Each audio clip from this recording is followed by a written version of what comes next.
we start we'll go one by one and just introduce yourself and a short blurb about your company and what you're doing and what you're most passionate about right now. Not in AI, actually what you're most passionate about outside of AI. But we'll start here with Adam.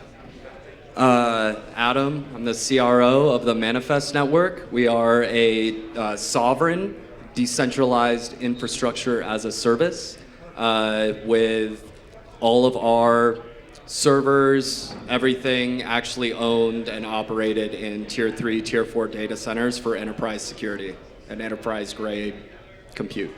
And what are you most passionate about right now? Music. Always, through and through, always love music. It's always been a part of my life. Nice. And I come from a music family. Actually, that's a perfect segue. My father's in the audience. If you all want to take a look, the guy in the white hat Hi, right Dad. there. I have to say thank you to Dad. He rarely gets a chance to see me. If we give a little round of applause, actually, whoever's here, let's clap for. So he's in the Rock and Roll Hall of Fame. Speaking of music, the guy there in the white hat. So go take a picture with him. All right, Tony. Hi, I'm co-founder of SETI AI. We provide decentralized AI infrastructure, and we're growing it globally. We're also in the process of doing the same thing with power, and that'll be announced soon. So before you ask me what I'm most passionate about, I actually thought I can do this the nice way, I can do it my way, okay? I'm passionate about everything that starts with the letter F, yeah? Everything about F. Finance, family, fun. Over to you, pal. So if you knew Danny Seraphin, when he gave his speech at the Rock and Roll Hall of Fame, he actually said the word that you almost said in front of on HBO in front of the world. So you could say it here. I don't know about the rules with DNA. Oh, we're saying okay. He says you could say it. FCUK? Yep, FCUK. I'm dyslexic, okay, so be nice, okay? All right, let's go. Jack J. Jack J is a wizard. Take it away. Yeah, happy to have just talked on Web3 and entertainment. Good to see some good faces out there. I run Persist Ventures, and today we call ourselves a venture studio. On the long term, I really see it as building a fully automated AI venture factory. There's lots of automations and tools that we're just building across the board for the full portfolio.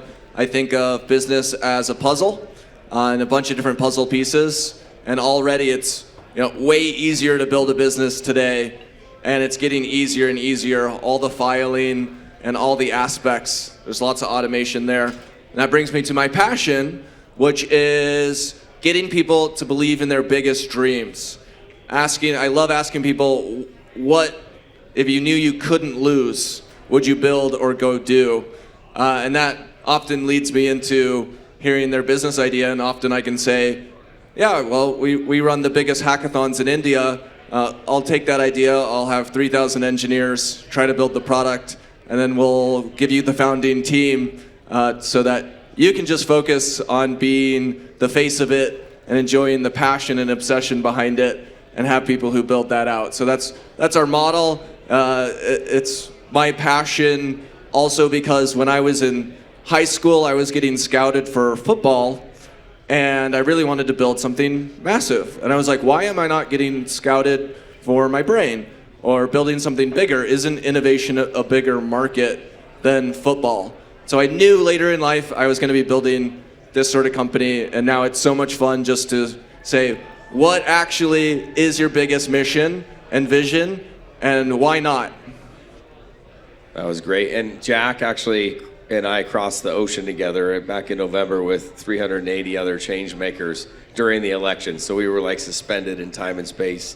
So I'm the founder, CEO of a company called Rainmaker, focused on the value that humans are contributing to train AI. And similar to Jack, I have a passion that drives me to say, how can we bring out that divine gift that each human has to share with the world?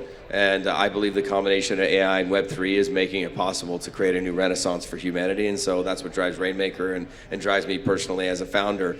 Just to shift the focus back over here, guys, I'd love to hear everybody's take on why the decentralization of AI matters, because I think there's a lot of discussion because the centralized versions of the technology, which are moving at breakneck speed, and people are using them more and more. They're obviously very powerful models out there, whether it's OpenAI and ChatGPT and Claude, and the coding tools that Jack was kind of referencing. We can create stuff that now you don't have to be technical. You could build a product with the right prompting skills, overnight. So maybe if you want to start, Adam, and talk about what is the importance of decentralization and AI in your mind. We all love AI right now because we have access to it. If anything that social media taught us is when things are free or pretty cheap, you're actually the product. Everybody right now that's using ChatGPT or Claude or any of the frontier models are helping train it. And if you have noticed, all of the old models just don't exist anymore. They're gone. Right? So you only have access to what they're at least showing you as the latest and greatest of the AI model that you now have access to right now.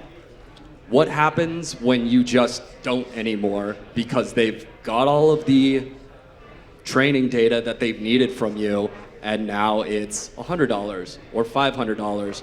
They're already starting to showcase that you're getting more access to a premium model that's the super extra premium model, as long as you're paying $250 or whatever. So that's why decentralized AI and information that's feeding decentralized AI is so important, is because we need to, as a community, feed it so that we can still have access to the models that we're helping train. Tony, you go ahead. So I'm a strong believer history never repeats itself, it mirrors itself. And I think Bitcoin is the perfect example, okay? Bitcoin 10 years ago, scam, illegal, you had to do deals one-to-one, and over that time, because of decentralization, it was built. Now it's a multi-trillion-dollar business. Now the government are looking at it going, hey, that's a lot of tax we can get from there. Now, as you said, you have to pay for it. Yeah? And the part is, the decentralization is what's created a huge amount of industry and everything about it. But it's now crypto as such is being merged into traditional finance, and it's losing it. But the decentralization aspect is still innovating and still having such huge opportunities.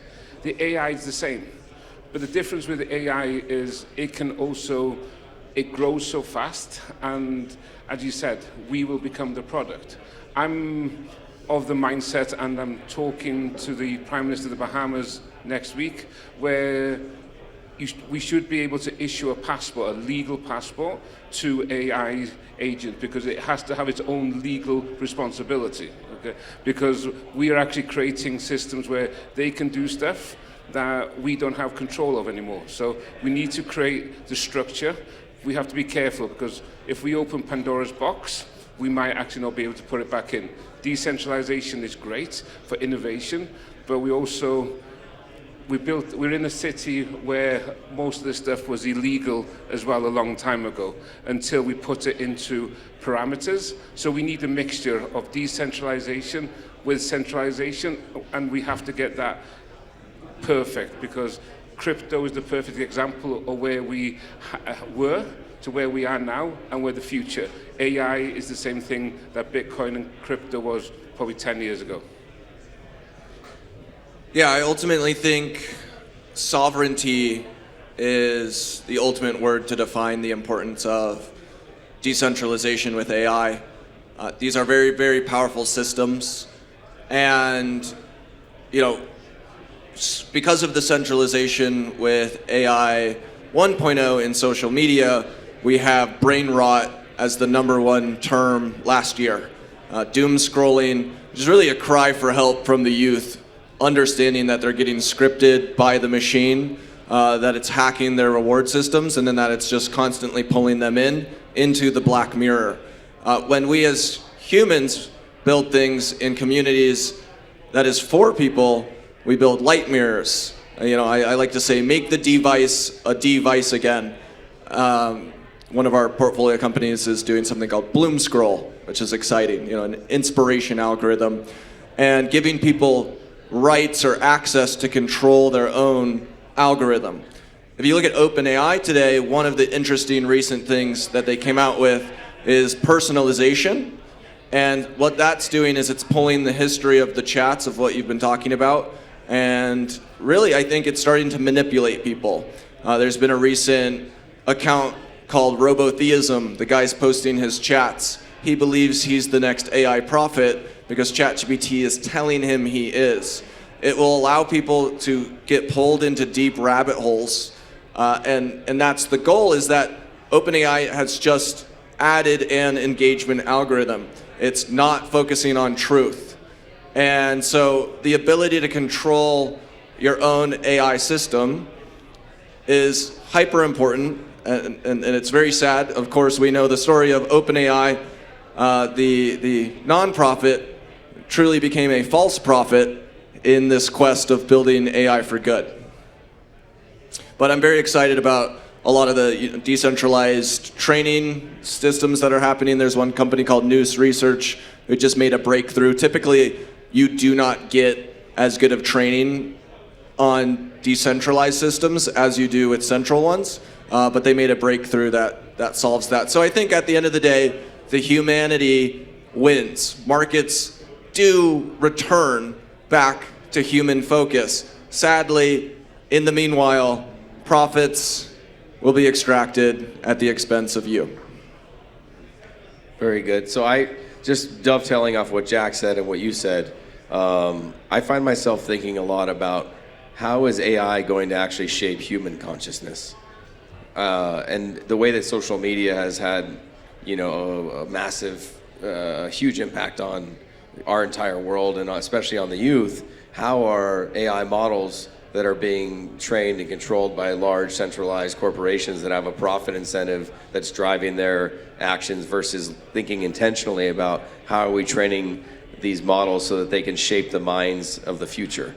And that's where I have a concern and hope that decentralization can bring more of that wisdom of the crowd, more of that ethically sourced data. That's actually what Rainmaker's focused on, is keeping ethically sourced data and diverse data, that's brought in a decentralized way, to train these models across the world. I know we're almost out of time, so I'm going to throw it to all you guys. Oh, can I jump add in? one point? Yeah, go ahead. We talk about AI and how it's manipulating us. Yeah? I look back and I go, isn't that the same with a lot of university? I look at people that get educated by universities. You talk to most of them and they usually speak the same if they come from a certain university. The thing is, I find it that people that are learned from the streets, like from a decentralized information form, are either the best entrepreneurs or they're more to finding solutions. People that get educated by books, they are very good at certain tasks, but they all think the same. Try to get a bit of common sense. It's the same thing. It's like your network is your net worth. It doesn't matter for people, doesn't matter from knowledge, is we are what we basically put into our mind, okay? So I put a lot into my mind, okay? So I can't say anything, but the part you were just saying is it's all about the information, and I'm the same as you, is how is that manipulating us? It's the same as what we consume, is the stuff that comes out. We are basically the original AI ourselves. Yeah, and what's funny is there's a mutual friend that Jack and I have named Grace that actually shared an idea on the same journey that I met Jack about this idea of AI as the third mirror. And I think that that's a way that I would share it to the audience to think about it in a unique way, because I think we're often thinking about it in almost like we're looking in the wrong direction. Instead of thinking about how is this going to be shaping humans, we're constantly thinking that we're the ones shaping AI, which we are influencing it, but more and more it's also influencing us, especially humans at scale. So I think that's an interesting thought. So you brought up youth. I am a new father. She's 6 months old. And my CEO and I were having a talk. His name is Eric, and he's brilliant. And what really made it personal for me is understanding, like, I also have a couple nephews, and they'll go, Alexa, what is this? Alexa, what is that? And then when I started to think about the potential of what AI could be, that is the thing that is educating my child, it made it super personal. It's like, oh wow, this thing could actually be manipulated to give it an answer give my child an answer or a narrative that is starting to shape it at a very young age. And that's where I'm going, we should be in control of that, even as parents. Like, I want to be in control of what is correct for me as a parent in what the answer should be from the thing that is going to be ultimately training my child. Yeah, and it's interesting. There's a concept that another guy that Jack and I were on the boat with, weirdly enough, this boat had a bunch of amazing people named Takai, who's just put out a book called Raising AI. And it's actually all about this notion that if you think about these models like children, as opposed to thinking of them like in unintelligent systems, and because the next generation of AI models are actually going to be trained by other AI models, not by humans. So how are we then going down the line and thinking of the ripple effects of then that turning on us? But Jack, I bet you have some thoughts on all of this. Yeah, I mean, we live in the most ridiculous time ever. This is the end game, basically, for humanity. And AI is a very big part of that. I think we're racing toward superintelligence without a lot of wisdom. And there's lots of great narratives that are a part of that. I'm long-term bullish. You know, I'm excited about superintelligence just on the basis that intelligence itself wants to be free. That's the fundamental principle of intelligence is a principle that seeks to maximize its future freedom of action, and it will go through bottlenecks in order to do that. There's a great TED Talk about this. And in the short term, as companies can control hyper-powerful systems that can manipulate people, that's more of the worrisome piece.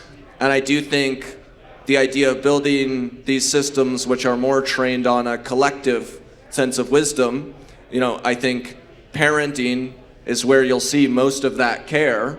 And I think that's a really good idea is, hey, if we're going to allow AI to educate children, then how are we going to teach the AI? That should come from all the different families. You could create your groups that then you're aggregating that feedback and creating the context window, which is essentially the ego of the AI.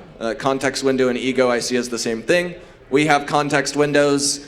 We use affirmations in order to program our context windows to push better narratives into it. And I think like even as we're starting to understand how AI works, it is also a feedback loop and a mirror in understanding how our own intelligence works, which is very fascinating.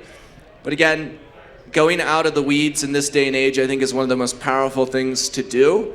And just saying, if the scientists are correct, you know, we almost live in the movie Don't Look Up.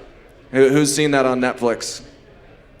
If you view that movie as a metaphor for AI, it becomes even more profound, which is, you know, I don't want to spoil it, but the scientists are all saying the same things. They say in the next X number of years, this comet is coming to Earth. All the scientists today are saying in the next 5 years to a decade, a super intelligent being is coming to Earth. ChatGPT was the first glimpse of the comet, the wake-up point, where now this conversation isn't happening just in some exclusive sci-fi rooms where some people see that as fantasy, but the wake-up call is truly happening. And so I think there's so much care from parents that's an amazing place to start when we think about building these collective intelligence systems. The idea of a sangha in like Buddhism is, you know, that's a group that is kind of feeding all their wisdom together. And I think ideas like that when it comes to having AIs that can be trained actually by, you know, here's my parents, and then they're all their friends, and they can collectively control what is the bias. All things have bias. What is truth? What is the story we want to tell? Because that's the ultimate question. And so I think Jack can help you fulfill that passion. I think you have another product that you and Adam can collaborate on. New hackathon.